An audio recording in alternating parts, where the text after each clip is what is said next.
Thank you for signing up for Theatre in Africa webinar series. Your presence and contribution is highly valued.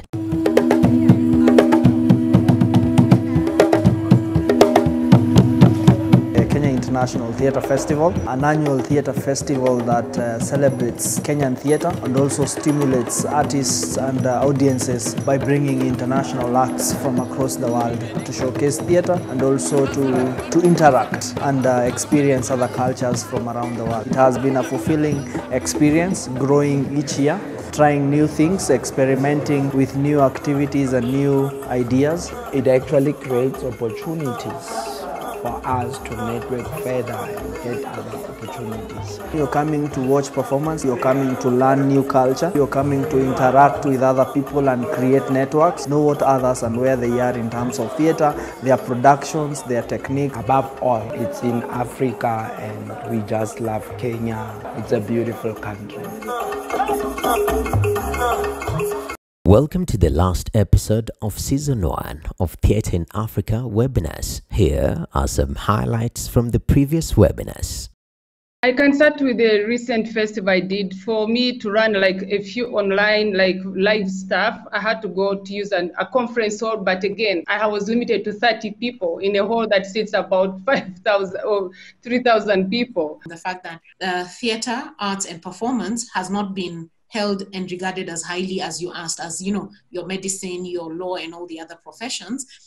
Therefore, taking care of the theatre practitioners doesn't come really high on the priority list of how to reopen that economic space. Well, at the moment, we're what we call stage 3 of our lockdown, and that enables us to have a maximum of 50 people in the audience. So our biggest theater seats 1,069. So we won't be able to make any returns on any of the work that we put out. So what we have opted to do is really go for the online options. The whole thing is to have it, to record it in a way that really comes across strongly online. My worry when it comes to virtual theater is when we create productions virtually, they can be accessed on YouTube, and you need you need data. If you're using your phone, you still need mobile data to access those productions. Those of us that that live in the cities maybe have some access to the internet. But what about people who don't have that kind of access? It's really affected the situation, but now it's a little bit open. We have started performing 1 week ago only. We started to open the theaters for the audience under the conditions of 25% of occupation only. As most of you said, it's fully booked. That means the community is starving to see theater again and again. Previously on Theatre in Africa webinar. The COVID-19 pandemic has had a devastating effect, not just on theater, but on the creative arts industry worldwide. But it doesn't mean that this is the end. This is the death of theater. You know, during these uncertain times, it is critical that theatre makers avoid the urge to throw up their hands. I think, like Prof is saying, that we need to break some rules. We cannot be stuck with conventional theatre, but we need to act out of pure instinct. Production not stopped during the COVID-19 pandemic, but festivals stopped. They stopped already. Many festivals, many events stopped, but the production not stopped because we already opened a new channel to all people in culture. So if we focus on the situation in Egypt about the theater, we will see that all events stopped, but culture not stopped. The COVID experience for me, it's more like an emergency because the problems and the challenges we face, and of course the new innovative ways that the COVID situation has, offered us, have long, been begging for attention because TV, film, video, digital satellite have, served to be competitors to live theater for decades. And so the opportunity for us to explore the digital space, particularly in virtual theater, for me is a new opportunity. But this opportunity has to be properly looked at in a very holistic, sustainable way. Previously on Theatre in Africa webinar. Administrators in the sector, we need to develop robust policies, legislation that will really, put things in perspective so that our different governments are able to see the benefits of the industries that we are talking about. Because most of the time, you'll have difficulty in trying to convince people that what you are talking about can bring some great jobs, can contribute to the economy. So we need to have different structures that will be able to bring these results to the fore, the results being tangible, so that our governments can, readily understand, can readily know the benefits of investing in the sector. Our worry is not about after COVID. Our worry is within the COVID period. How are our artists going to survive during this period so that they do not completely lose track? They do not completely lose the earnings they used to earn and therefore go off the stage. Therefore, the biggest challenge for us as a ministry now is to have the artists on the stage, COVID or no COVID. That really is our challenge. And we are trying to partner up with private sector and everybody else who is interested in support of theatre arts to help in this situation so that our artists remain on the stage. The Ministry of Technology that we have in Ghana, we've already approached, but sometimes when you do things on a ministerial level, it can take forever. It's more direct when you deal with people individually, and that's what we've decided to do. The monetization of the virtual performances is the issue for us at this point, because people sign up and you think they're going to make the payment till the day of the performance, and then when the performance starts, they cancel. So it's really been hard to monetize, and there are people, those who are purists, who want to be in the theater for that experience. Up next on Theatre in Africa webinar. Good evening, ladies and gentlemen. Today we are discussing towards a united theater industry in Africa, and we are joined by top union officials from various countries. And in just a minute, I want to give them an opportunity to introduce themselves, who they are, what they do, and who they represent. But in a nutshell, we have representation from the Africa Theatre Association. We have representation from the African Theatre Union. We have representation from Nigeria, the National Association of Theatre Practitioners in Nigeria. We also have representation from the Theatre Association of Kenya. We have a representative from the Chairman Council of Theatre Union in South Sudan. And we also have representation from South Africa. And we are waiting for a representative from Egypt. Ladies and gentlemen, it is now 7 p.m. and we want to start our discussions. And I want to thank all attendees and also the panelists for finding time to be part of this webinar. Ladies and gentlemen, I want to take this opportunity to thank you immensely for finding time and sparing time to be part of this webinar and to be part of this discussion. To our participants and those who are attending this webinar, we want to thank you for finding time to join and to listen into the conversation. Later in the conversation, we'll open a session where we will give one or two people an opportunity to ask the panelists some questions. But I will request all people who are attending to go on the chat section to write their names and the countries that they're coming from. And if you have any question to the members of the panel, please write them on the Q&A, and we will be able to share, as well as all the panelists will have access to the Q&A section and can continue interacting, and some of them will raise them on this webinar. Just to give you a brief of what we've been doing for the last 3 weeks, this is our 4th week. In the first webinar, we looked at the status of theater in Africa before COVID and how that was affected by COVID, the COVID pandemic. And then in the second webinar, we looked at creative ways in which we can adapt to the COVID situation, with a specific focus on the African content. And last Wednesday, we had government officials talking of how they have supported theater in their respective countries in Africa, and how African policies that the theater continues to thrive even in this pandemic.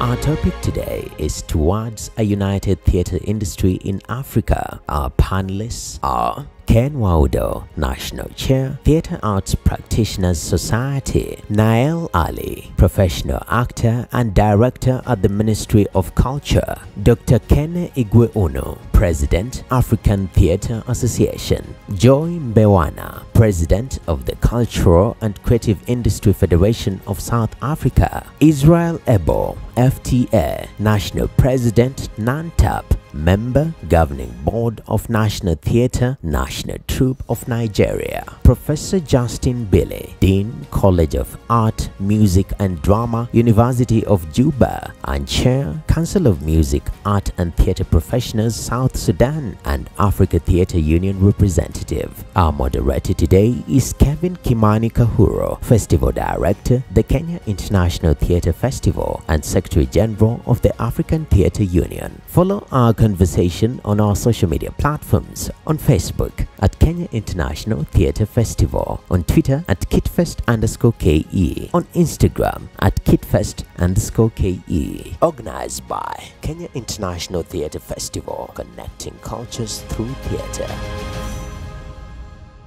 I want to start with Mr. Israel to you can just introduce yourself, tell us who you are, what you do, and in a nutshell, what brings you, who are you are representing today.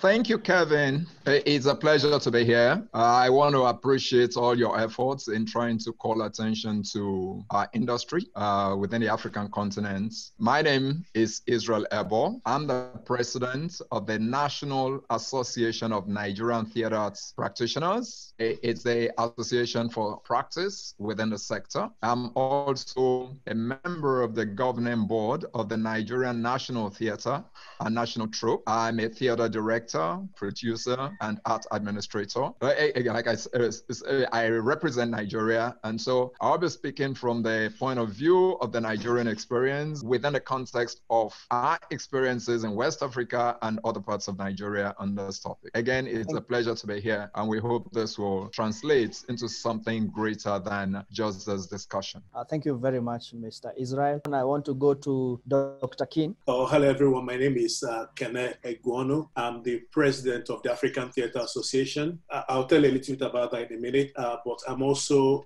my day job, I work as a Deputy Dean for Research and Knowledge Exchange at Middlesex University in London. And thank you so much for inviting me to this forum. It's so good to be here and see my good friend, Dr. Justin Billy. The African Theatre Association is a global international organization that brings together practitioners and scholars of African theatre and performance. And it was founded in 2006. And since then it's grown to become an association that truly represents the interest of Africa when it comes to theatre within both the continent, but also in the global north. So it's my pleasure to be here to bring that perspective to the discussion. Thank you very much, Doctor. I want now to bring Dr. Justin from South Sudan. Please introduce yourself. Good evening, everybody. Thank you so much to be part of this very active event.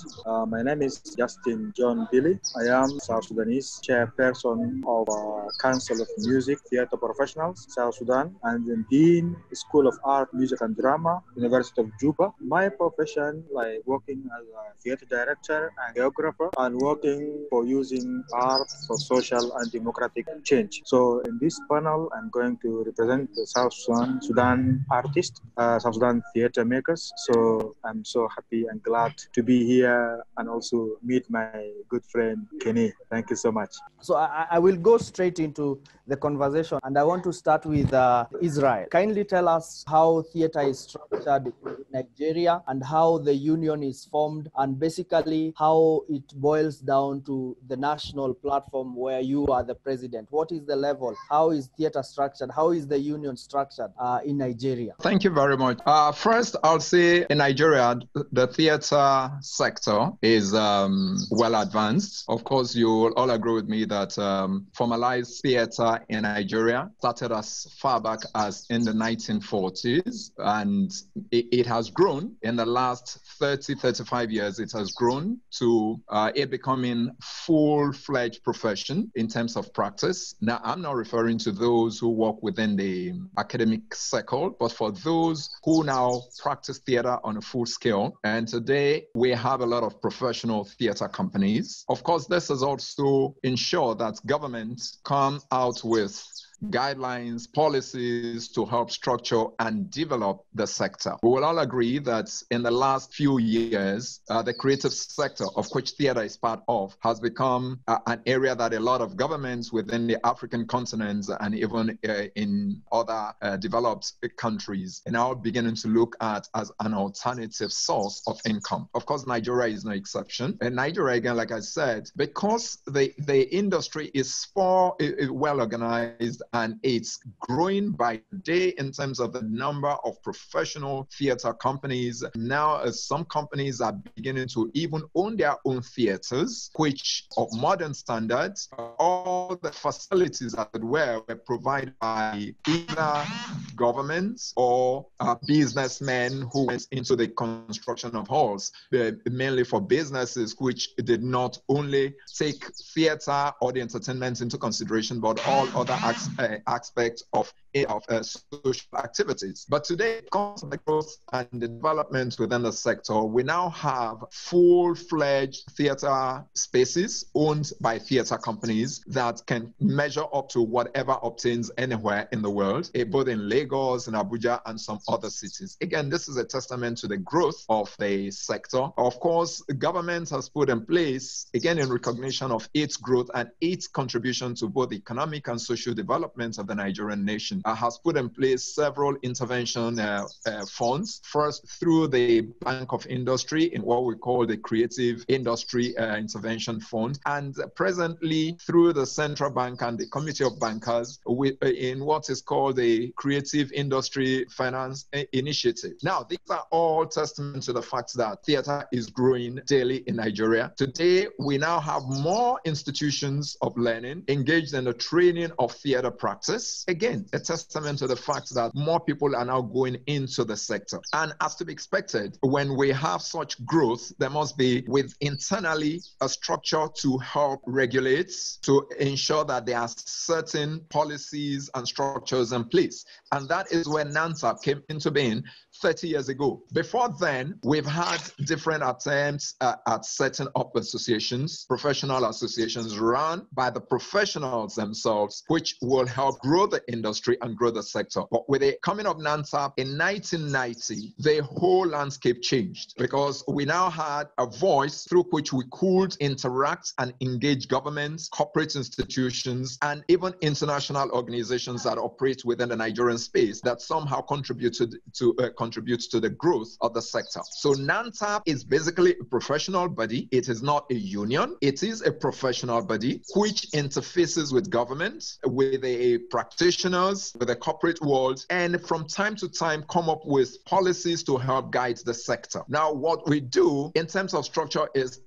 we have the national structure, of which I am the national president, and at every state level, we have a state chapter. Now, we've gone further to create chapels within states. The need to create the chapels has been informed by the fact that with the growth of the industry, we now have people, practitioners in different parts of a state. And when you say they all must come to the center to meet to discuss their trade, it creates a lot of logistic problems. So we have further created what we call chapels, where people within a particular locale can come together as long as they are practitioners and discuss the peculiar issues related to them within that immediate environment. But there is always a feedback to the center, which is first the state, and a feedback from the states back to the national. So when it comes to interaction or interface with state governments, it is the responsibility of the state chapter, because again, for cultural and religious reasons, there are different approaches to the practice of theater in different parts of Nigeria. In each state,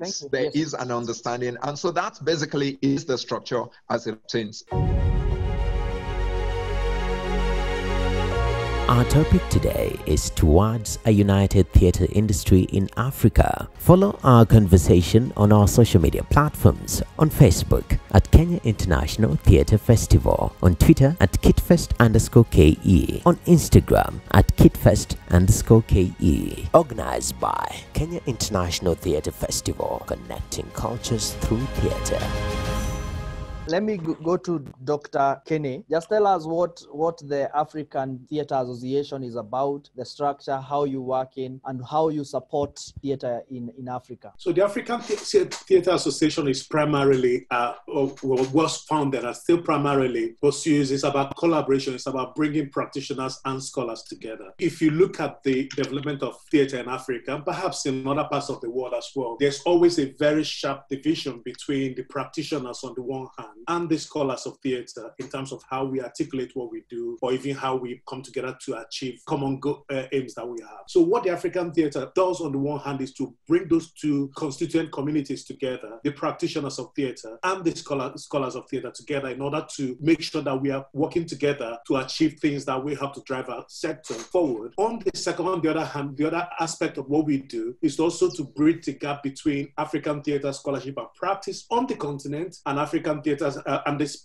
practice of theatre more generally in the West, in the global North. Often we have cases of appropriation where people from the global North, because of the resources available to them, come down to the global South to research and to take aspects of our culture into their own culture without often acknowledging the influences. So what the African theatre tries to do, the association tries to do, is to mediate that process of interaction so that we have a much more equal interaction between the global North and the global South. But also we want to be at the forefront, be the leading voice in terms of how we describe and articulate what African theatre is. So we're not using the language and the terminology of the West to describe what African theatre is about. So that in a nutshell kind of sums up on the high level what we try to achieve as the association. We're a membership association, so individual members subscribe to become members of AFTA, but we are also very interested in working in partnership with different theatre organizations in different countries. So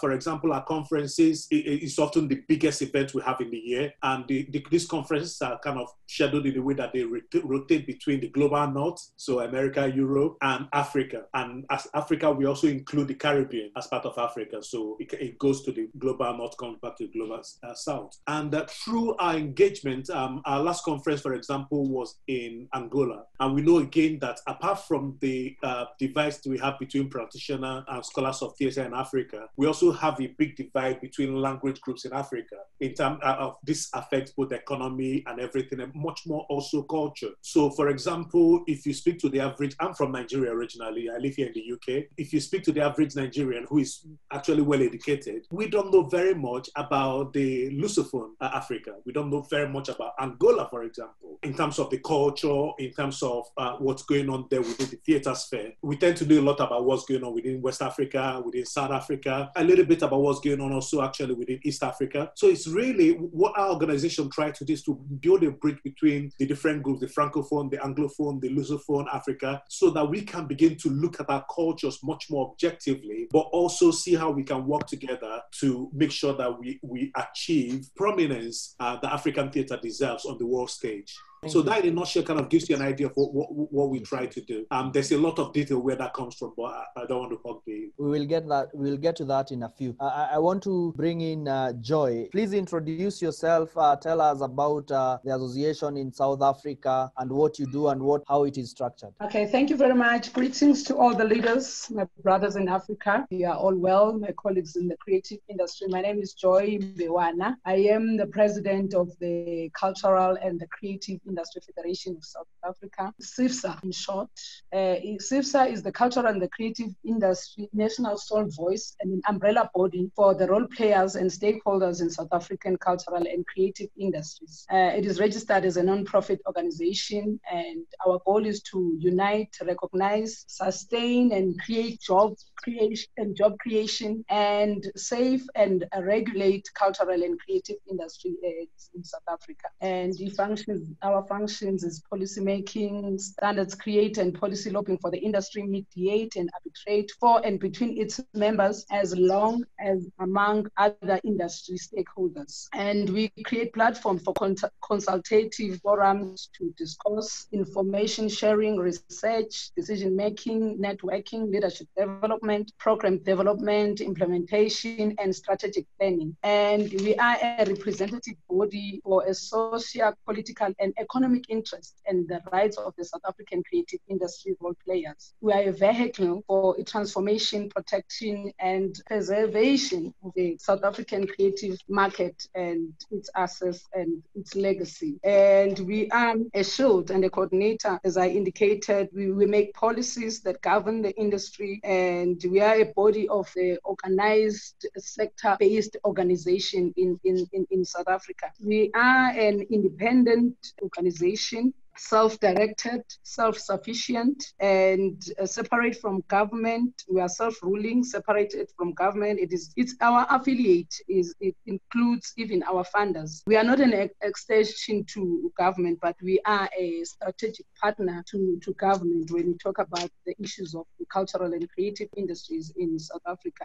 Our membership is democratical and based on, it is member-based driven, and we are a non-racial organization, non-violent, non-partisan, non-governmental, and it's a voluntarily body and a non-profitable body for the creative industry in South Africa. We are a strategic partner with government when it comes to the issues of cultural and creative industry and policy making, and we ensure that there is job creations for the creatives of South Africa from different sectors. So we are a federation that works with different stakeholders within the creative industries in South Africa. We organize different sectors, not only the performing or the theater. And personally, as Joy Mbewana, I come from the background of theater in South Africa. I'm an actress, I am a writer, and I'm a playwright and a director. I've worked closely with the Playhouse Company, being a stage manager, and I've in my entire life, I've been in theater. So I was overwhelmed by this invitation because it is talking to me direct, not only to me as a president of the cultural and the creative industries in South Africa. Thank you very much.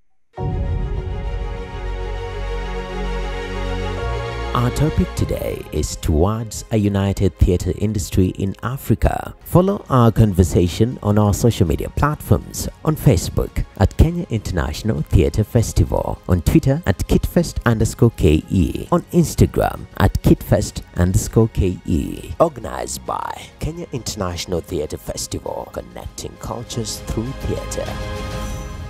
I want to bring in Nile from Egypt. Nile, if you can hear me, please introduce yourself. Tell us how Theatre Union is structured in Egypt and how you work in the theatre space in Egypt as a theatre artist. Well, first of all, I'm very sorry for being late on this conference because I had a little technical problems. I'm very sorry for being late, and I'm very happy to be with this group. It's an honor for me. We're going to talk about theater in Egypt. Well, theater in Egypt is very big. We have a lot of groups work in theater. Some of them belong to the government and some of them work by themselves. We don't have, in the government groups, they don't have any kind of problem in the funds of the performances or the rehearsal. But the groups that they work by their own, they have, of course, a lot of problems to find places to rehearsal, to find places to perform their plays, or to travel from a place to another place to perform. Of course, we have, like every country, have problems, but we try to solve it. Sometimes we take a hand from the Ministry of Culture, sometimes from special company, special people who love theater. They can come and give the group that they don't belong to the government, give them some money to try places helps to find places to rehearsal or to perform. If you have any questions, of course, I don't know exactly to talk about something special, but if you have a question, maybe you can lead me to try to speak about. Thank you very much, Niall. And I want to bring in Israel again. Just tell us, how does you as an organization fight or help the artists in Nigeria? Well, basically, what we do is, like I said earlier, we engage government and relevant government agencies in terms of policy. We also lobby the legislative arm, which is always the arm to get policies in place. We interface a lot with relevant agencies. We collaborate where necessary, particularly where it has to do with the welfare of the artists, be they those who are freelance professional artists or those who are in the employment of government.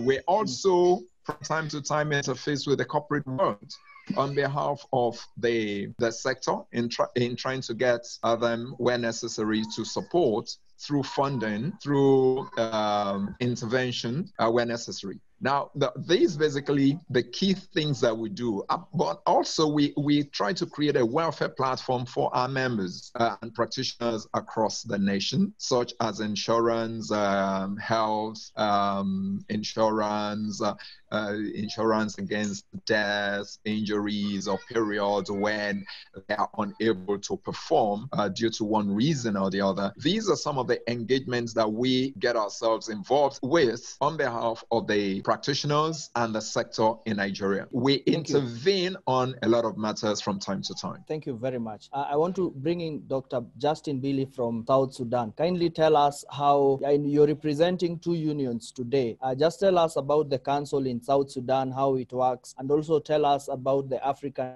Theatre Union. The council is like a government organization that really focus on how to set the policy for art and theater management in South Sudan, and also work as organizing body for all the theater association in the country in the level of the national level and then in the state level. And also one of the tasks for the council is to organize and set the theater season in the country. So what I want to bring on board also is that as a college or as a School of Art, Music and Drama, we have this Department of Theater who's dealing with theater performances and criticism and acting. And as a move that we take in this school is to strongly introduce the African writer to our students so that they know better about how the theater activity in Africa is moved. Because for a long time we have been engaging in different kind of theater. So we study European theater, we study Arab theater, but we are really far from what's taking place in Africa. So most of the writers are very old, since like 50s. So we're trying to introduce new writers to see how rich is this theater. And also we try to introduce the local and indigenous African traditional movement and performing arts as a part of performing art that we as an African have. So we engage those rituals, we engage those kind of dance, those kind of performing events that we have in Africa. So that's why in South Sudan, we can see that most of the theater activities that are taking place, most of them are connected to what we call it community theater, which dealing with democracy and social change and awareness and other things. So I can simply set them in this way. In South Sudan, we have like 4 groups. I can set them in 4 groups. We have those academicians, those people who are working as a profession in that field of art, theater, academia. And then we have those organizations that using theater in their work as a tool of performing, sending ideas, developing this industry in South Sudan. And also we have those groups that really professional and well-trained, okay? And then we have those individuals. The history of theater in South Sudan is long before the independence of South Sudan, because as a new country in Africa or in the world, we get our independence in 2011, but our profession as a theater maker was there before, because we're part of Sudan and we have an experience there, and then we developed that experience into that level. So when the country got the independence, we get back with all those experience. So people came from Kenya, people came from Sudan, people came from diaspora.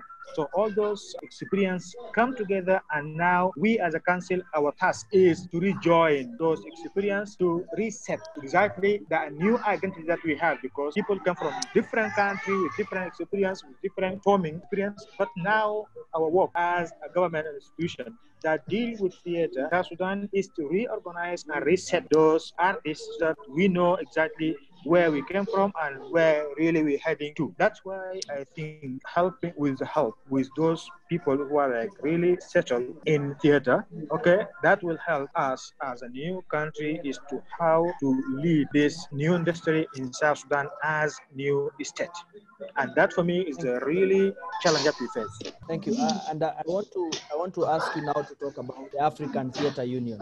The African Theatre Union is an idea that we discussed it so many times with one of our friends in Egypt, and then we believe in that idea, and that idea we tried 2 years ago to carry it to be a visible body that can link theater makers in Africa, because as we believe, alone we cannot do anything, but with joint hand, joint experience with different countries in Africa, okay, we can create a network whereby all the people, all the theater makers can come on board and deliver their experience and exchange the knowledge about theater that we have. Then it can be as a platform whereby those theater makers can perform and learn and exchange their experience, whereby they can think how take this experience into the real profession industry in the world. Now, I want to bring this question of how, from the various backgrounds that we come from, how do you think we can work together as a continent? What is the formula that can work, that can bring all of us together? And I want to start with Dr. Kenny. From African Association point of view, what do you think can be done so that we can work together with all these union leaders here represented today? I think, thank you. I think that's a very, very important question. I think the first thing to say is, and it's something that we all recognize here, is that theater is primarily a collaborative venture. And I think it's really important that as, for all of us here, and for even those who are not here right now, maybe are going to listen to this later on, I think it's really important that we look for ways of connecting with one another, because that's the starting point, because the art that we're talking about here by nature is collaborative. So it's really important also to think about how our coming together can perhaps generate some sense of Pan-Africanism in terms of our approach to this work. I hear what my friend Dr. Justin Billy is talking about, the African Theatre Union. I'm hearing about that, and it's like, this is the kind of work that we at the African Theatre Association want to do. This is the kind of work we want to engage in doing. So it's something that we need to get together. We need to get together with NANTAP in Nigeria. We need to get together with Kenya. We need to get together with all the different organizations to see how we can make our coming together work positively for our practitioners and scholars all around Africa. So, and one of the ways I'm thinking about, we may want to start thinking about, for example, we've got we have our regional political bodies, but we also have the African Union. Is there scope for us to come together and make a case to the African Union, for example, for some kind of charter that recognizes this Pan-African grouping of organizations so that we can move things forward? Because if you look at theater and arts generally around the world, theater and arts generally, yeah, you can make money from it, but primarily it thrives based on subsidies from government, financial support from private sector. So I think we can do that better if we all come together. So that's really a very important thing. So the first thing is about, let's do what we practice. Let's actually practice what we preach. In other words, let's work collaboratively and let us push for that Pan-Africanism, Pan-African approach to developing the theater in Africa. Let me bring in Israel. What do you think from a perspective of being a professional theater practitioner in Nigeria, working with the government, being a member of the national troupe in Nigeria, and also from the point of view of the union? What do you think we need to do to work together as a continent? I would like to take it from where Dr. Ken stopped. The truth is, it is absolutely necessary for us to create a collaborative network. It is absolutely necessary that we all work towards creating the African market for our craft and our trade. It is also absolutely necessary that we try to get the necessary charter, as it were, across Africa through the relevant organizations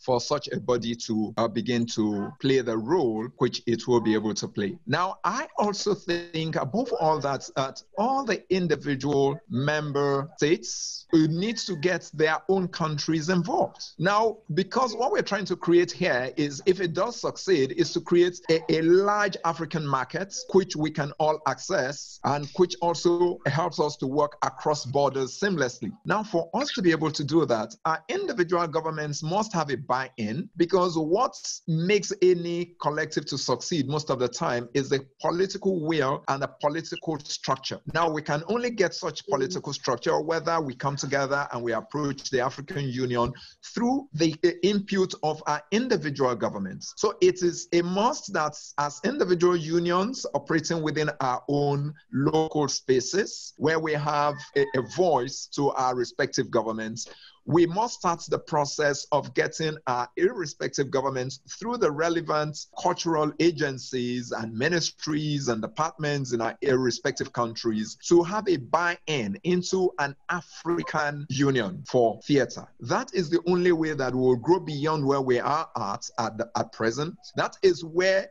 our governments can also have confidence in us, because again, like Dr. Ken said, most of those things will depend on governments funding at some level. And we're talking of structures which will be able to cut across borders. So definitely we need to begin to move our governments along. I'll give you a very good example. Between 2014 and 2016, NANTAP was part of a collective across West Africa that came together under the aegis of the ECOWAS and EU funding to try to create a common market for the creative industry. For 3 years, we worked on this, funds, then support and all that. But at the last minute, it could not really work effectively because some of the countries, their governments refused to sign on. And as long as they refuse to sign on, it makes it difficult for you to be able to work across borders. And that is why it is absolutely necessary that we must begin to work on our own individual governments to get their buy-in into this idea. We also must articulate the benefits, both for us as individual countries and for us as Africans, in moving this business forward, in moving our craft and the trade forward. We must articulate the data, which is an essential aspect which is missing. Governments would like to work with data. We continue to say, yes, it has the potential to create so many jobs. It has the potential to create so much into individual GDPs. But do we have data to back this up? So we need to work again as individual unions, and for those of us who already have a collaborative structure, we need to work, begin to assemble data within our individual countries and across border within the whole of the African continent. This is what will help us in determining what we want as a union, how we go about establishing it and making sure that it serves the purpose for which it is designed, and to have our individual governments and the whole African Union to buy in. These, I think, are absolutely necessary. Our topic today is towards a united theatre industry in Africa. Follow our conversation on our social media platforms: on Facebook at Kenya International Theatre Festival, on Twitter at KITFest_KE, on Instagram at KITFest_KE. Organized by Kenya International Theatre Festival, connecting cultures through theatre. two key things: government buy-in, and also as collective and individual unions, we need to have data so that we can also be able to support our claim and our agenda with the government on what is the contribution of the creative sector, specifically theater, to the various countries' GDP. And Joy, I think, Joy, we now have you. And I want to bring in, and I want now to twist this question because Israel has addressed what I had asked you earlier. And I want to ask you, from South Africa's point of view, what can we do as we're looking for formulas and ways in which we unite and work together as a continent, whereby we are able to bring the world to come to Africa to see our work, as opposed to us. It's good to take our work outside Africa, but what can we do so that our home is well organized and the rest of the world can come to see what we have? I really share the very same sentiment that has been shared by my brothers who spoke before me, especially the issue of a collaborative structure with Africa. Historically, theater in Africa has played a critical role in raising awareness about injustice of different regimes. With us in South Africa, it made awareness against the apartheid system, and in the process, the theater was at the forefront in mobilization of international communities, conscientizing them about the oppression of African people, in particular Black people in general. So community art centers and alternative theaters were the key facilities and venues to carry out critical awareness functions, which today they are closed due to the crisis that we have of COVID-19. But there has, however, been a lack of cooperation when we talk about cultural exchange program in theater and Africa to Africa joint productions. It is sad for me that many of our quality African productions fly over Africa to Europe and America instead of touring the continent. And African people, especially our youth in Africa, when we take these productions away from Africa, are robbed the opportunity to know about the great kings and queens of Africa, prince and princesses of Africa, and the great Africa civilization that was a light to the world civilization. If you can ask any young person who was Ashanti Empire, the great Zimbabwe Empire, Ethiopia, the only country in Africa that was never colonized, you will know this rich knowledge, and yet information is power. So I think it is time for Africa theater practitioners to seriously consider starting and implementing theatrical productions that are made to tour the continent before they are taken elsewhere.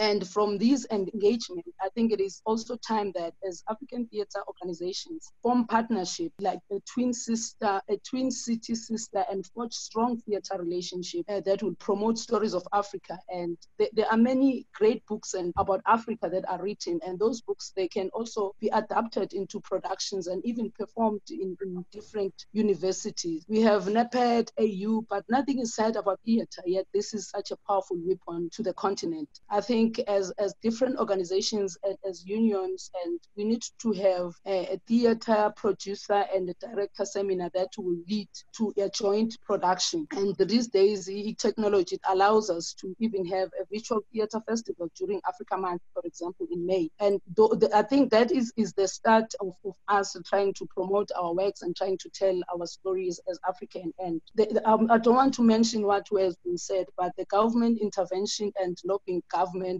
to buy in this ideology that is beautiful, coming from different countries in this beautiful continent. I think it could lead to such engagements, such programs that can be implemented. It is easy to implement them. I think we need to look at that, and I share the same sentiments that my colleagues have shared before me. Thank you very much. Thank you.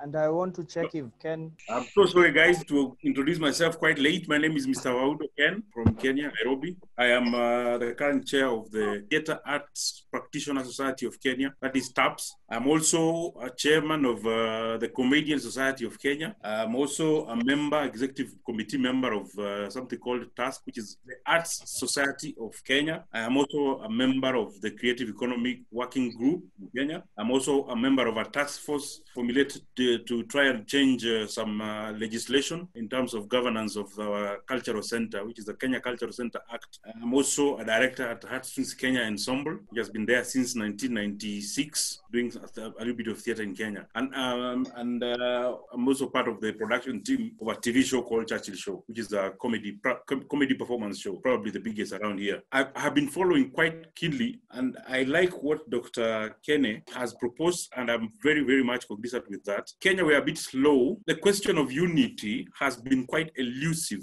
We faced challenges since the 80s when there was a lot of political interference with the arts, where arts were thought to have been trying to depose the powers that be. And that's how they managed to make a very huge writer, who is a theater writer as well, called Professor Ngugi wa Thiong'o, who's now exiled and still lives in America. I think ever since then, there has been quite a lot of challenge with theater. Theater has been brushing into the government. Nevertheless, we have been trying, and that's slowing us down. We've been borrowing a lot of scripts. We've done quite a number of scripts from the British plays. We've done quite a number of scripts from the Nigerians, of course. There were a lot of Timis, there were Soyinkas. We've done quite a lot of South Africa. Remember, there was a time when South Africa was still agitating for their struggle, and most of the writers were living here. I remember even we done Sizwe Bansi is Dead. We did Steve Biko, and so on and so forth. So ours as a cultural enactment has not been quite vivid in terms of directly influencing the theater that we have in this country to what we actually do because of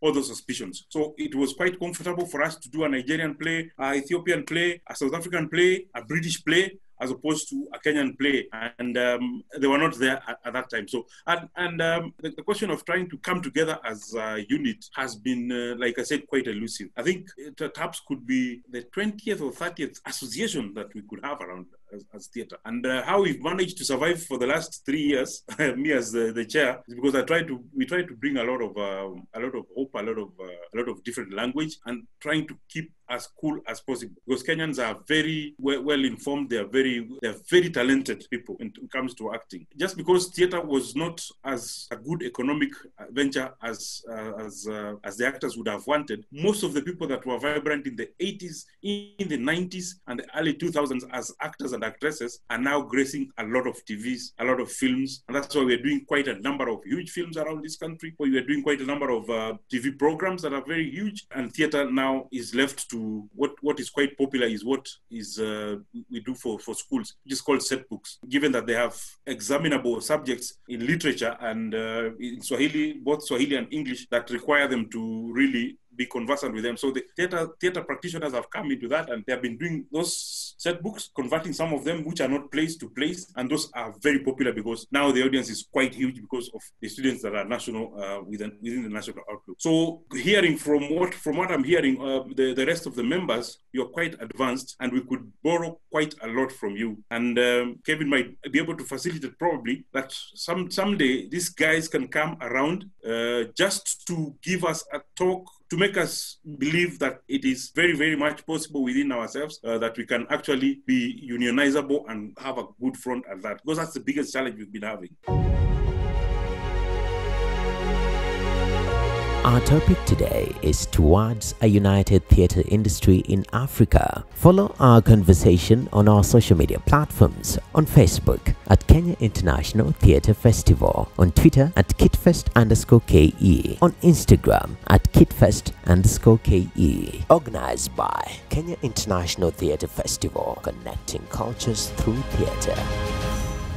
Let me first bring in Dr. Justin. There's a student who has asked a question and said that as a student, she will be very happy if Africa will come together, and as a student, she will get a platform where she can have cultural exchange from across other universities and also other practitioners in Africa. From that question and from that perspective, what do you think that we need to do as a continent to make sure that we work together and we have good collaboration? I believe in teamwork.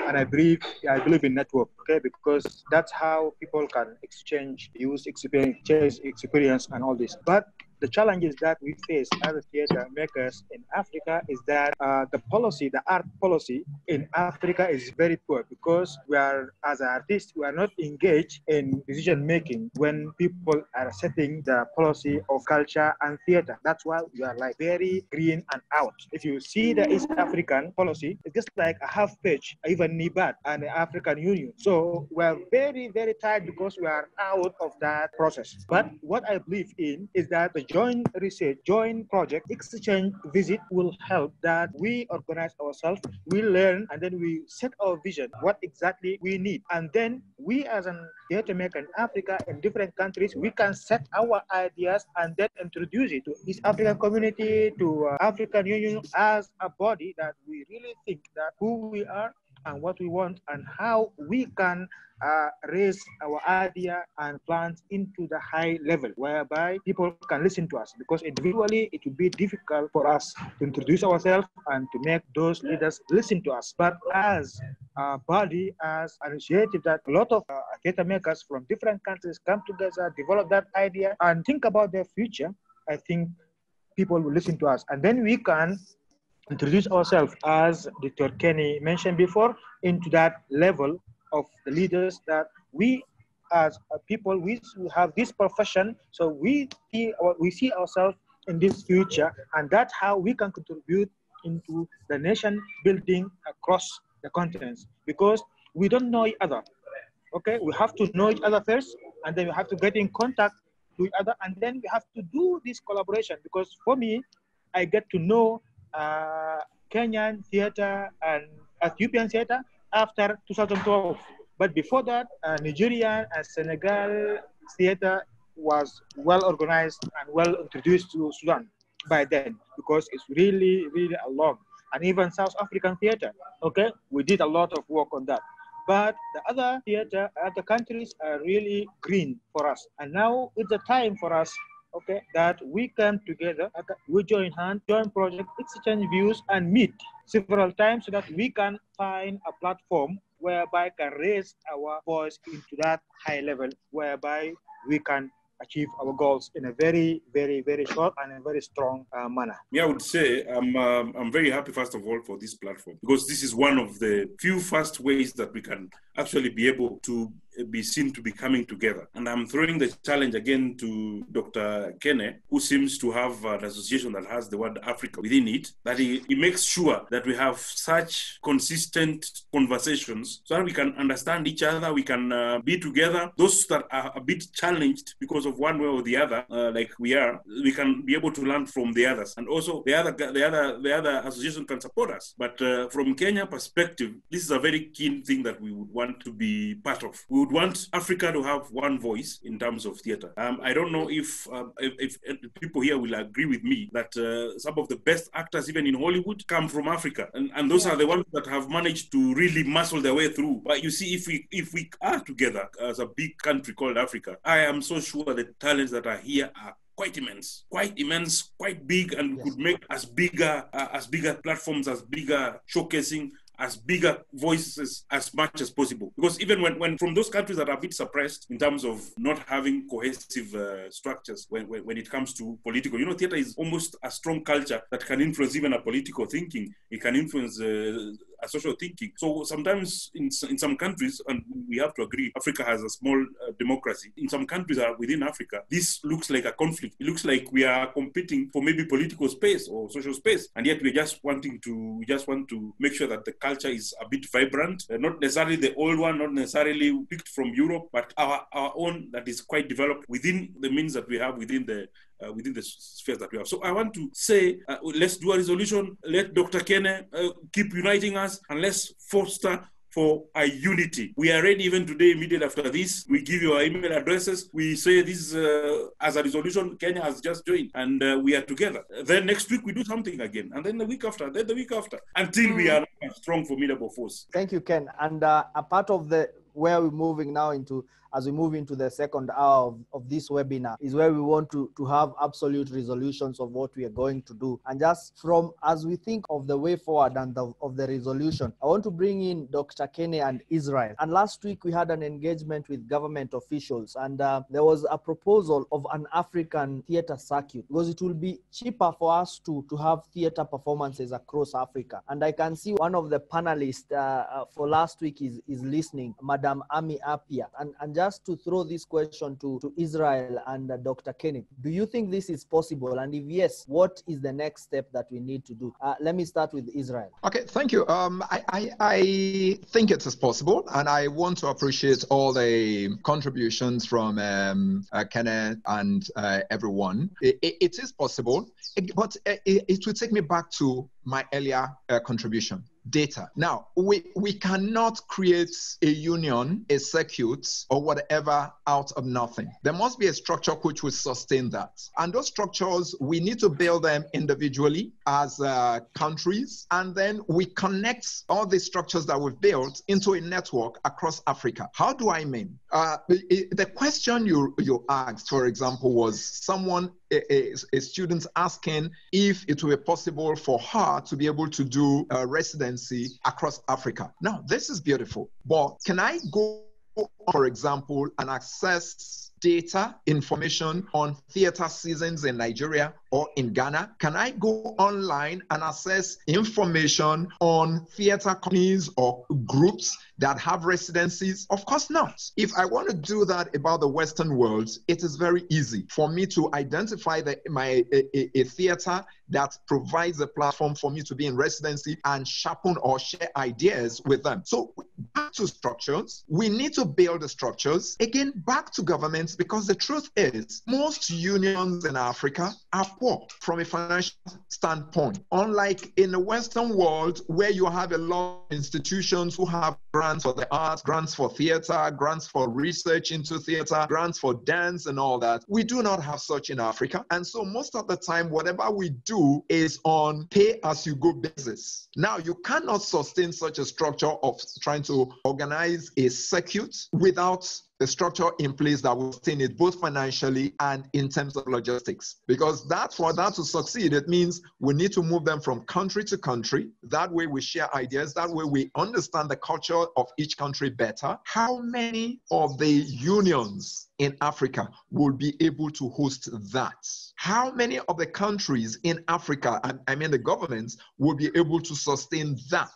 So yes, that is good, but we must build a foundation upon which that will arise. Finally, on collaboration, we must, again, it takes us back to the issue of data and information sharing. I should be able to access theater companies in Ghana, in Kenya, in Mozambique, in Egypt, or artists over there that I want to do a production, I want them to come in. And through them, or a producer that I can work with from Nigeria, that can then say there is a cross-tour of such a production from Nigeria to Egypt or from Egypt to Nigeria. So these are the things that we must put in place first to be able to form the foundation, or else we will start a journey without planning the journey, and midway we will fall and collapse, like a lot of the associations and unions that have been formed in Africa and continue to fall, and then we continue to reform. So I think these are essentials if we need to move forward. Our topic today is towards a united theatre industry in Africa. Follow our conversation on our social media platforms, on Facebook at Kenya International Theatre Festival, on Twitter at KITFest_KE, on Instagram at KITFest_KE. Organized by Kenya International Theatre Festival, connecting cultures through theatre. I think there are quite a few things, but before I actually speak to that topic, just want to say thank Israel for raising the point about data. I think that's really important. I think it's going to be more challenging actually to say, well, let's get data then we come together. I think data should not precede any collaborative venture that we want to go into, but data should come from that collaborative experience. Data is a big topic. Not everybody will understand how to access data or how to manage that data, but through our collaboration, we can then develop a system that countries can borrow in terms of gathering that data. And let me just give you an example. In the UK here, for instance, the creative industries, which theatre is a very prominent part of, generate well over £100 billion for the UK economy. And that's more than, just to give you perspective, that's actually more than what manufacturing gives to the UK. So that's quite huge. But how do they measure that? You know, sometimes we think about theatre, we just think about the gate takings. But actually, within every theatre, you're thinking about not just the gate takings, you're thinking about the person selling food outside because people are gathered. You're thinking about the people that provide transport to the venue because people are coming there. You're thinking about so many variables. So there's a lot of ways that theatre contribute to the economy, but we need to come together to begin to discuss so that people can understand that. We can't let data drive that thing. I mean, part of I just told you about 100 billion plus that the creative economy contributes to the UK. This COVID, what are African countries doing? For example, the UK government has just recently given 1.57 billion to something they're calling the Culture Recovery Fund as part of their COVID recovery measures. And this is even late to compare to what some other European countries like Germany are doing. They are doing a lot more than that. So what African countries doing? So we need to talk to our people in government about the importance of arts. Data is important to that, but data shouldn't drive it. We should generate data as we move along. And just to come back to Ken, thanks for the vote of confidence. I'm happy for us to do that because that is part of what African Theatre Association is about. It's about things like, it's about coming together. It's about facilitating that coming together and making sure that something positive comes out of that. But just to answer specifically the question about a student from, I think, Kenyatta University, who is asking about exchange. I think that's long overdue for Africa. In the UK, for example, indeed the whole of Europe, there's something called the Erasmus program. Erasmus program allows students and also staff members to go from their university in the UK, for example, to Latvia, to another country in Europe, to spend between 3 months and a year as part of their studies. This is European Union enterprise. And that's why I mentioned the African Union. Can we not find a way to pressure, lobby the African Union to begin to put certain structures in place to enable some of what Israel spoke about, to enable some of this kind of student exchange, an exchange between practitioners, exchange between scholars, exchange between students happen across borders. So there's a lot to be done, but I think we need to come together to begin to share ideas, to share knowledge about how to generate this data that Israel is talking about. Data is really important, but we don't want to lead by data. We want to allow that data to emerge from that process.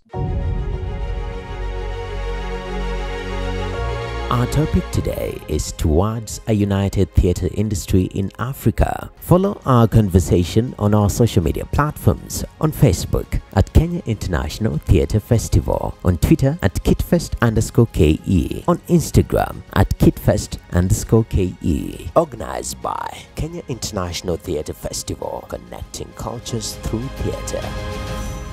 Just to bring perspective to this discussion, and what I'm getting from this is that, number one, we need to come together for us to be able to have a platform where we can share information about theater in Africa and data that Israel is talking about. Number two is that we need to come together so that we can engage government and so that we can be able to influence policy and decision making, and also to be able to drive and also lobby for such a union, even within the structures of the African Union. And number three, we also need to come together and also create those opportunities for cultural exchange and cultural skill and also product exchange, and also market for what we do within our theater scene. These are very key things. And just maybe to drive this discussion forward, and I want to bring each and every member of this panel. Kindly, can we have absolute resolution and absolute clear guidelines of how we can move forward? How do we engage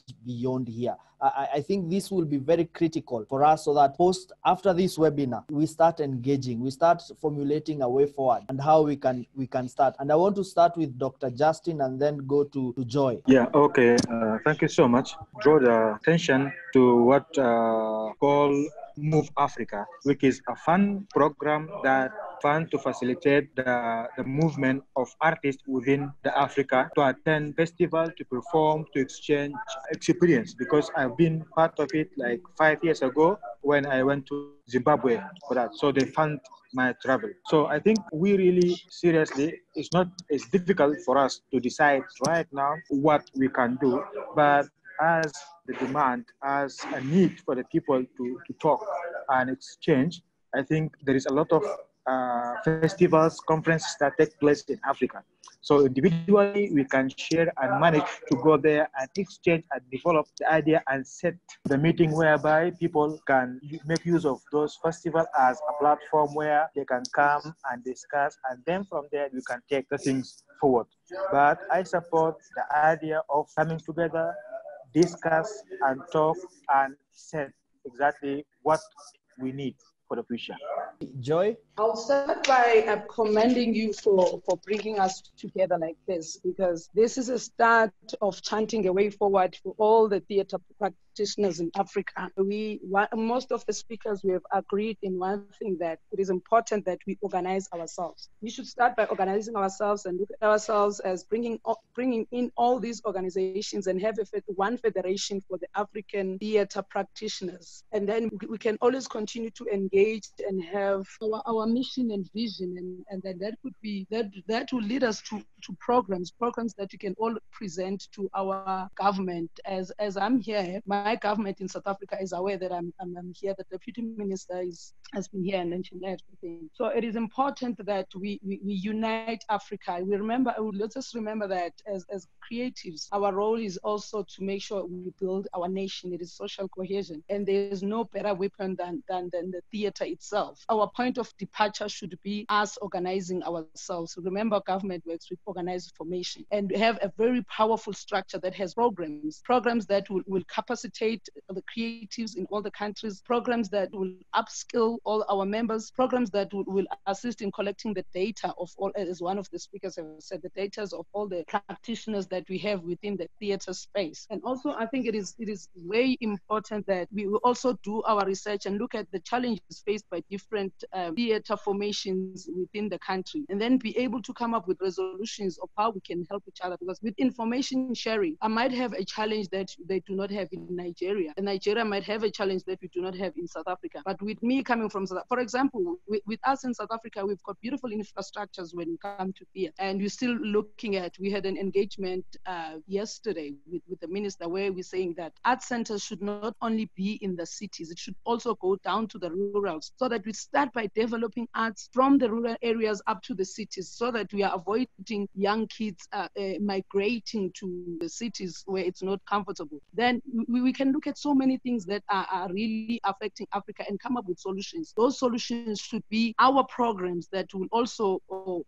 create employment for our artists. And I've spoke about the program that is very close to my heart, where we can have a sister program, and at some stage this collaboration should come up with one production where tell beautiful stories about Africa, beautiful stories about each other. We need to start by looking at each other's cultures and see how well can we make sure that we promote those cultures. So there are so many things that we can do if we come together. And as I was listening to all the speakers, we are saying one word: unity. And through our unity, we can be able to unite our continent. So this is a very paramount engagement. And thank you very much. And to me, I think we should engage. We should always communicate, maybe once a month or twice a month, so that we can see progress from what we are doing. We shouldn't just have a talk show like all the talk shows. So it will be nice to go back to government and say, hey, this is what we have done from last month, and this, so that we see progress in what we are doing, and we can be able to influence many things within our government and have a proper structure. So everything starts with us organizing ourselves. In South Africa, we once had a union called Cultural and the Creative Industry Workers Union in South Africa. We do not have a proper union. It was an affiliate of COSATU, Congress of South African Trade Union. So in absentia of that, we do not have labor. Our artists do not have labor rights. You know, there are so many things that needs to be improved in the arts of the creatives in the whole continent. So should we be able to organize ourselves through this structure? I am already seeing many things. I'm already seeing many beautiful programs that we can do. I'm imagining myself going to Israel, because at some stage as a young child I thought Israel was in heaven. So there's a lot that we can learn from from each other. Thank you very much. I want to bring in Ken and then Israel, and just let's make our comments brief so that we are able to discuss more. And what I'm getting from Joy is unity, and if possible, we can have monthly engagement to track our development and the process of this unity.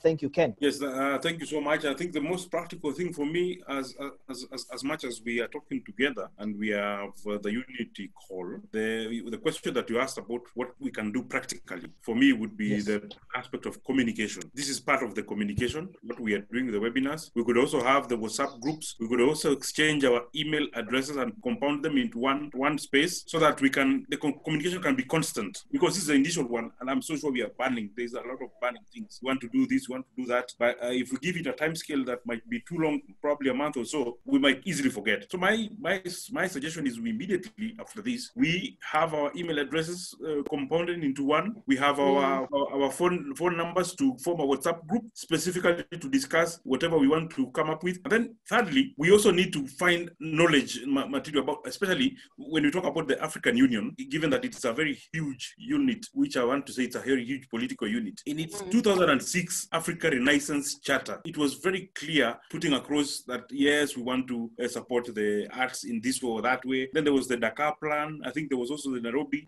Plan as well. They are very good in terms of theory, but when we come together, then we can also be able to have what I want to easily call a political voice towards matters culture in Africa. We should not be struggling within our own cocoons, and yet we have the Africa Union body that is there to support as many other bodies as possible. They are supporting the social groups, they're supporting political groups, they're supporting some cultural aspect of things. Why can they come together and even support the theater industry within the cultural renaissance of 2006? So if we have that one voice, it is very easy for us to engage Africa Union and get some funds to facilitate us. I would prefer that this meeting is very physical. We are seeing each other, we are taking notes, we're getting resolutions, because this one is quite compounded. We have only about, I think, 2 hours to throw our challenges in, as well as our solutions, long term for that matter, and that might be too short for that aspect. So my suggestion is immediately the communication plan comes into place. Let's have our WhatsApp phone numbers, let's have our email addresses, and let's do another webinar and another one and another one. Thank you, Ken. I think that is well noted, and I will take the initiative of linking all of us so that we can chat and continue with the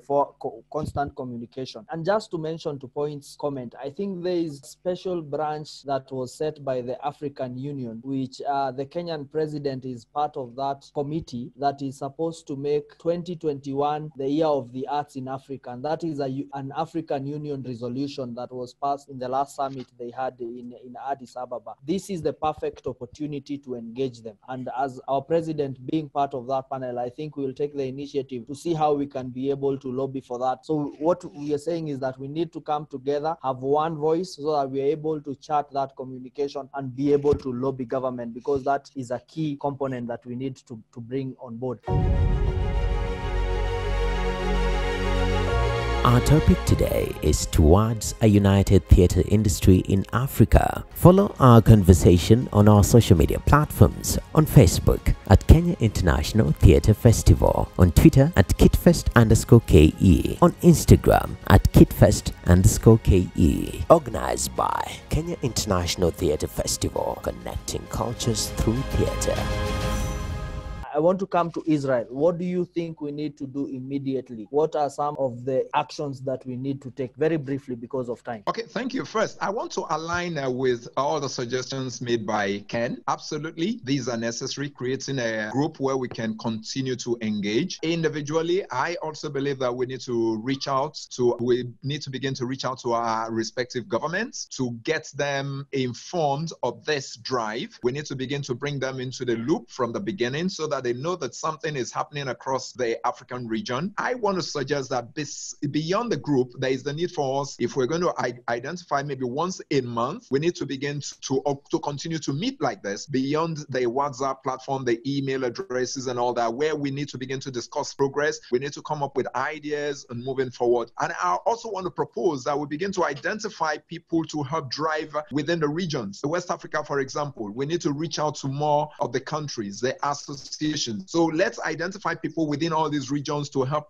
push the drive to bring as many of our colleagues across Africa on board, as many as possible on board. This is the only way that we can really say we are creating an African network. Thank you very much. Dr. Kene. I can only agree with what everyone has said. I think it's really important that we keep driving this and just don't let it go to sleep. I think that's really important. I mean, just listening to what everybody's saying, though, I think that one thing, possibly after this meeting, we need to clarify exactly, kind of draw the remits of whatever group we're coming up with. But I'm just sitting here thinking it's a massive undertaking to try and do this. We know the African governments, let's be truthful to ourselves, the African governments have more urgent priorities, in quotes, and Africa has more urgent priorities as well. So there is the likelihood that governments will not take anything we are saying seriously until they actually begin to see the result of it. So I'm just saying that to encourage us not to give up once you hear the first no. Having said that, I also think it's important what Israel said about trying to reach out. But one of the things about reaching out is that, again, we shouldn't be discouraged by reaching out to people and maybe they're not engaging as much as we want to, because to be frank, every good initiative is started by a few. And then when other people see the benefit of it, they buy in. So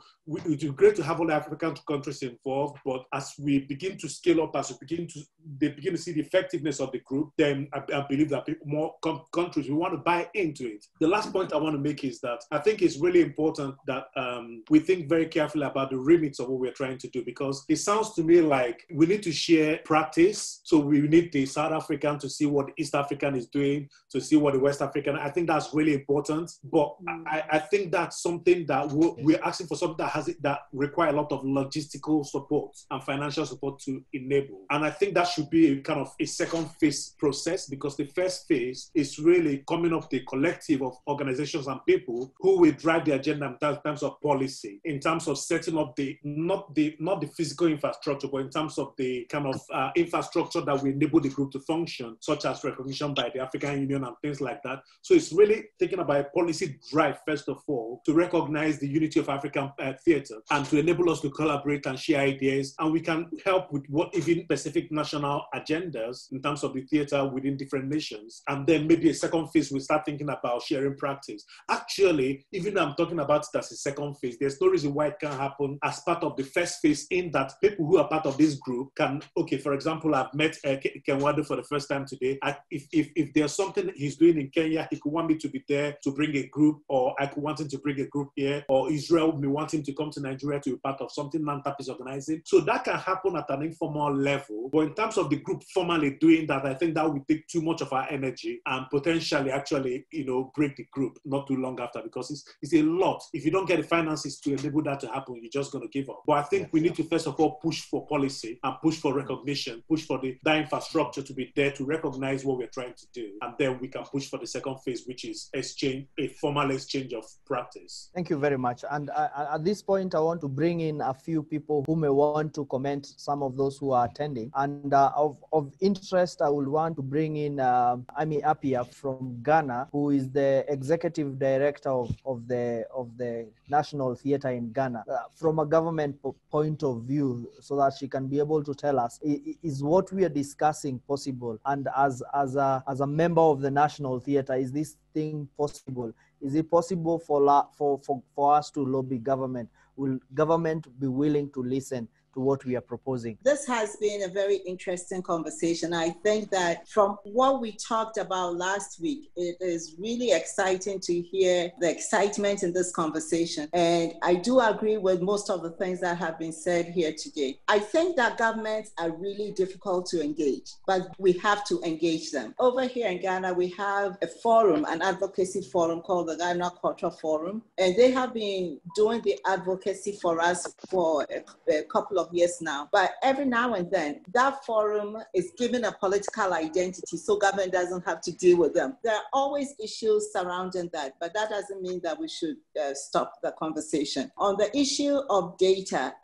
this year, the National Theatre of Ghana actually applied for funding through a special fund for us to begin to collect the data, because we know that it is important to us, and every time we've engaged with government, everybody understands the importance of the arts and culture. But yet, when it comes to allocating funding for arts and culture, it is the one that is cut all the time or has minimal support. And we know that if we do not show the economic impact of what we do, it is going to be an uphill battle. So we have decided one way or the other, we're going to do it. We were scheduled to do it in June, but as a result of COVID, we all know what happened. But it's one of the things that we are determined to do because we think that it will help us to begin that conversation. On a broader conversation, we are also working, the National Theatre has been around for over 30 years, but before the National Theatre, the first president of Ghana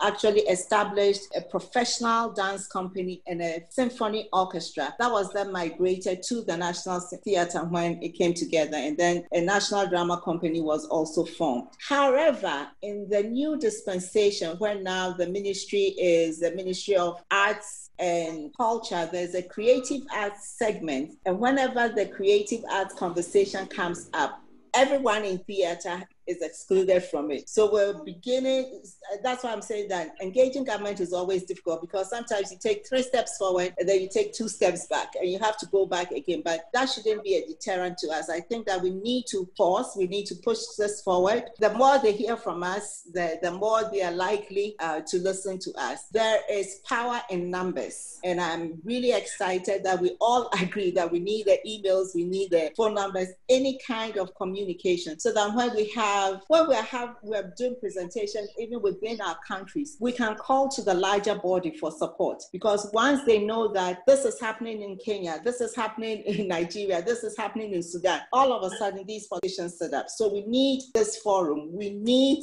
to be more engaged, and we need to support each other as we move forward. Thank you very much. I want to bring in, I can see another hand by Jerry. I will allow Jerry to say a word. I'll keep it very short because actually Mr.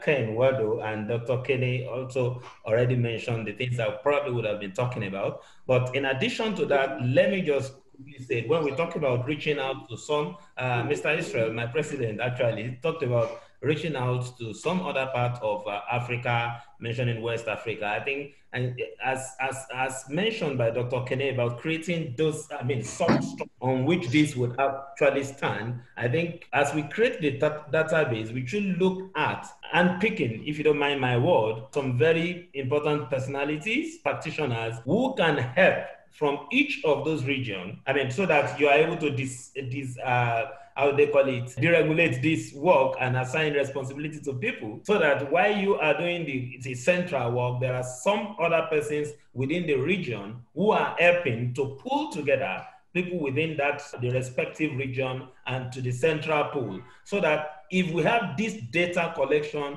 it goes a long way to make this work a lot easier. And I think that this is long overdue. However, we must heed, like Dr. Kenneth said earlier on, it's important to heed some of those warnings. He actually pointed out, so that we don't rely too heavily on our expectations from government. Thank you very much. I can see one more hand. Let me give it to Makinde. I will allow Makinde to say a word on that for only 1 minute. I quickly I congratulate all of us for doing this. It is important that we all recognize across Africa that there is a bigger market. What we are simply talking, we should be talking in terms of finance.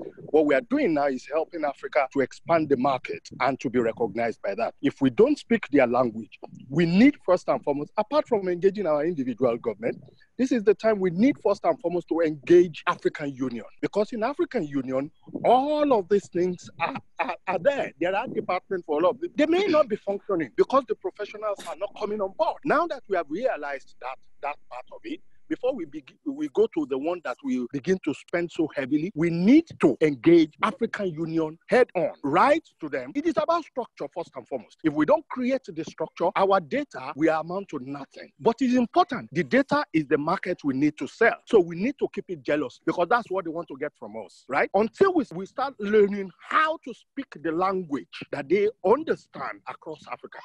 We don't have to put ourselves out or to feel that they should pity us. No, this is not what it is now. And that's where the language, understanding the language that we need to speak to them, right? The world is going digital. It's becoming known that tourism, entertainment is claiming the land. And we need to go in that force. For now, that's what I'll need to say. Congratulations, everyone. Our topic today is towards a united theatre industry in Africa. Follow our conversation on our social media platforms, on Facebook at Kenya International Theatre Festival, on Twitter at KITFest_KE, on Instagram at KITFest_KE. Organized by Kenya International Theatre Festival, connecting cultures through theatre.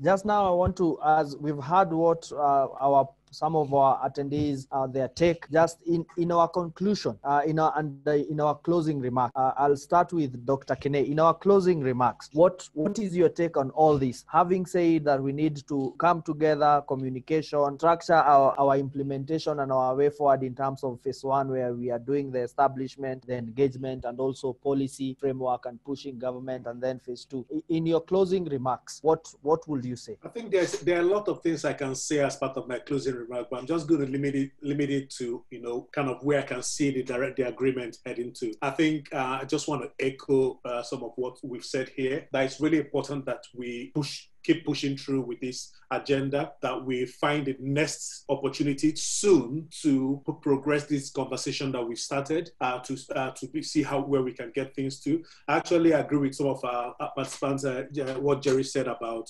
putting this to the African Union as soon as possible. I think that's really important.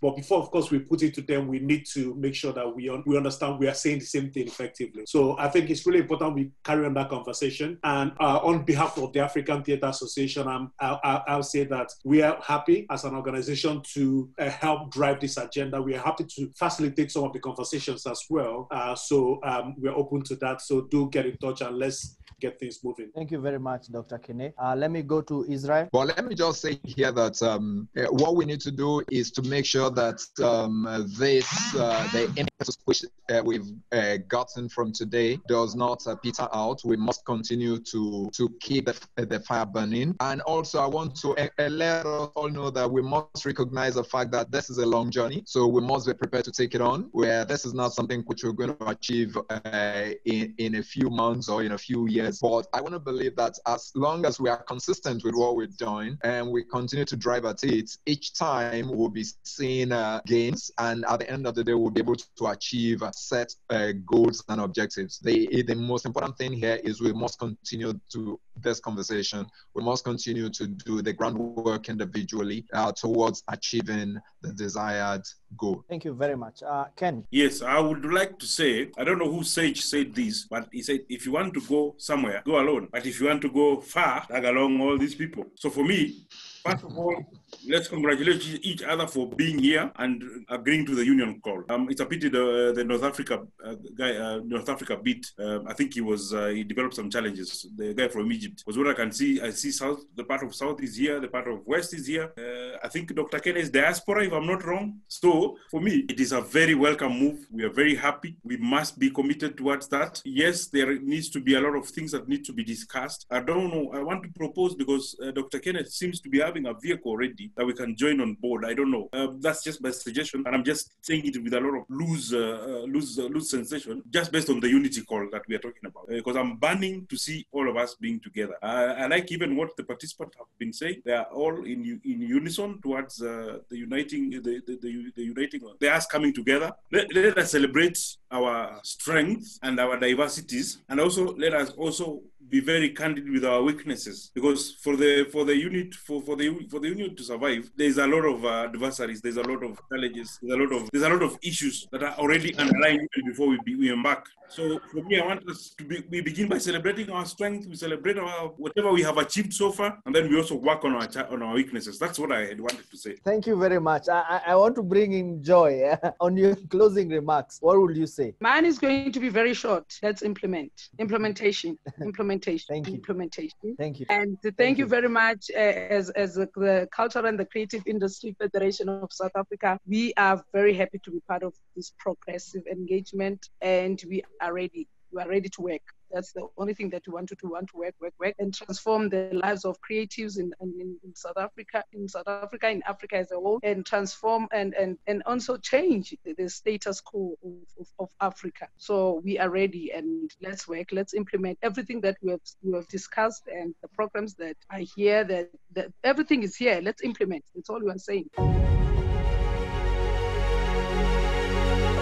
Our topic today is towards a united theatre industry in Africa. Follow our conversation on our social media platforms, on Facebook at Kenya International Theatre Festival, on Twitter at KITFest_KE, on Instagram at KITFest_KE. Organized by Kenya International Theatre Festival, connecting cultures through theatre. I want to take this opportunity to thank all of you. I want to take this opportunity to thank you, ladies and gentlemen, for finding time to come and discuss this. And as the convener of this webinar, I must say that I'm overjoyed by what we've discussed. And I will say, and I promise, and I want to commit to making sure that we are able to come together, we are able to follow this conversation. And immediately, I think after this, by tomorrow, we will have the emails and the WhatsApp working. And I want to promise that each and every person we've had on the 4 webinars that we've had, we will convene a meeting so that we can move this discussion forward. I think in the next 2 weeks, we should be able to have that meeting so that all the representation from the academia, from the practitioners, from government, and now us as union leaders, so that we can chart this way forward and we can see how best to move forward. So I want to thank all of you for finding time to be here. And I also want to thank all our attendees, those who have attended this webinar, and those I can see some of us have been with us from the first webinar till today. And I want to sincerely thank all of you for finding time and sparing time each Wednesday to be with us. And I want to promise that we will continue with this conversation. And this is just by the beginning. And at some point, Ken said that we need to come together even on a physical meeting. And I'm sure in the very near future, after COVID situation is contained, we will be able to have a sit down as theatre practitioners, academia, and government officials from across Africa. I want to take this opportunity to thank all of you once again and to sincerely wish you a good night and God blessing. Thank you for signing up for Theatre in Africa webinar series. Your presence and contribution is highly valued. Theatre in Africa webinars is a series of 4 online seminars or discussions aimed at bringing together African theatre practitioners, academia, government officials in charge of theatre activities, development partners, and donors to discuss the effects of COVID-19 pandemic to the theatre industry in Africa, government support during the pandemic, how theatre can adapt to COVID-19 pandemic, and towards a united theatre industry in Africa. Powered by Kenya International Theatre Festival, connecting cultures through theatre.